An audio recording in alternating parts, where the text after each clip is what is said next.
समय की कद्र और मन की चंचलता पर महात्मा बुद्ध की यह कहानी बहुत प्रसिद्ध है। ये हमें सिखाती है कि कैसे हम व्यर्थ की बातों में अपना जीवन और ऊर्जा बर्बाद करते हैं। महात्मा बुद्ध और अनमोल समय की कहानी।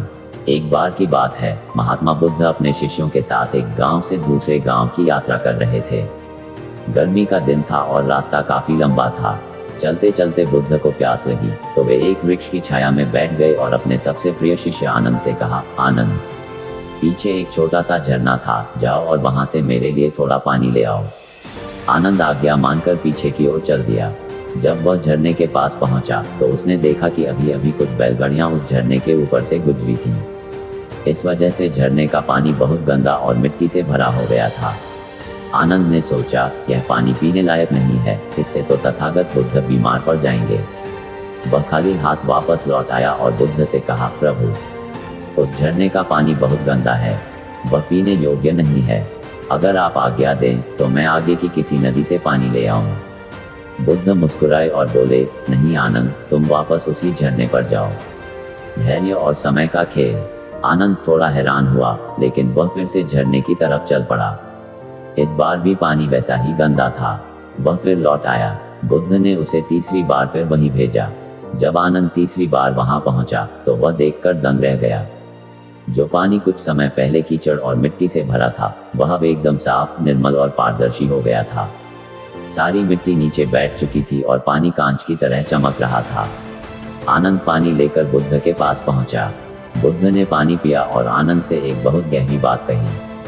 आनंद, तुमने देखा कि पानी को साफ करने के लिए तुमने क्या किया? तुमने कुछ भी नहीं किया। तुमने बस समय दिया और धैर्य रखा। मिट्टी अपने आप नीचे बैठ गई और तुम्हें निर्मल जल मिल गया। कहानी की बड़ी सीख, हमारा मन और समय। बुद्ध ने अपने शिष्यों को समझाते हुए कहा कि हमारा मन भी ठीक उसी झरने की तरह है। जब हम परेशान होते हैं, क्रोध में होते हैं या व्यर्थ की चिंताओं में डूबे होते हैं, तो हमारा मन गंदा, अशांत हो जाता है। हम में से अधिकांश लोग उस अशांति को मिटाने के लिए हाथ पांव मारते हैं, जिससे वह और अधिक गंदा हो जाता है। हम अपना समय ये सोचने में बर्बाद कर देते हैं कि मैं परेशान क्यों हूँ, जबकि असल में हमें बस थोड़ा समय देकर शांत बैठना चाहिए। बुद्ध के मुख्य उद्देश्य। व्यर्थ की चिंता समय की बर्बादी है। जैसे झरने की मिट्टी को हाथ से साफ नहीं किया जा सकता, वैसे ही जबरदस्ती सोच कर मन को शांत नहीं किया जा सकता। धैर्य सबसे बड़ा धन है। यदि आप सही समय का इंतजार करना जानते हैं, तो आपके जीवन की आधी समस्याएं अपने आप सुलझ जाएंगी। समय का सदुपयोग। बुद्ध ने सिखाया कि जो व्यक्ति अपने वर्तमान क्षण को अशांति में बर्बाद करता है, वह कभी भी सत्य को नहीं पा सकता। आनंद को समझ आ गया कि तथागत ने उसे पानी लाने के लिए बार बार क्यों भेजा था।